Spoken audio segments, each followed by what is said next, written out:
سلام آقا یاسین. اینجوری مست اما از دست این آقا تهیه کننده چجوری واسه ما گذاشته. سلام آقا یاسین، خوبی؟ آره خیلی خوش اومدی به برنامه خودت. بریم سر اصل مطلب. بچه یعنی چی به نظر شما؟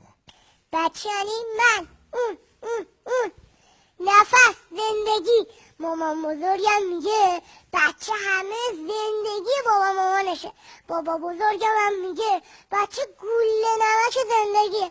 بچه که نباشه زندگی بی نمک میشه. آقا یاسین، بله دیگه چی از بچه میدونی؟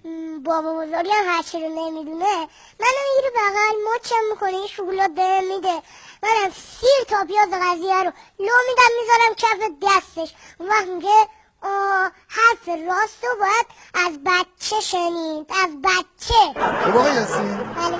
شنیدی میگن هر آن کس که دندان دهد نان دهد، یعنی بله. چی؟ قبل از اینکه من به دنیا بیام داییم عروسی کرده بود، هنوز بچه نداره. بعد مامان بزرگم یه بار اومد بهش گفت یه بچه بیار زندگیتون شیرین شه. بعد میگه بچه پوشکش خرج داره، بچه شیر خشکش خرج داره، بچه کلا خرج داره. بعد مامان بزرگم گفت هر کی دندونشو میده نونشم میده، بچه روزیشو خودش میاره. بعد بهتر بگم هر آن کس که دندان دهد نان دهد. تو خودت یکی دونه ای؟ بله. تو هم داداش خواهر میخوای؟ آره. نظرتون راجع به این چیه؟ آقا من خجالت میکشم بگم.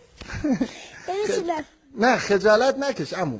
من اگر در آینده بخوام تشکیل خانواده بدم، آفرین. اگر خانومم یکی یه دونه باشه بعد خودم هم یکی یه دونه باشم، بچه همون چون نه دایی دارن نه عمو دارن نه خاله دارن نه عمه دارن.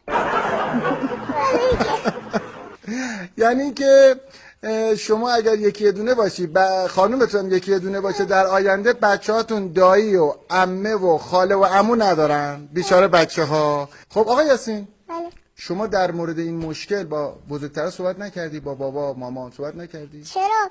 یه روز بابام داشت با یخچالمون با پیشگوشتی برمیرفت. گفتم بابا من یه داداش میخوام. گفت برو بچه سرزیادی نکن برو. نرفتم. شما داداش و خواهر دوست داری؟ بله. من از خدا میخوام که انشالله یه داداش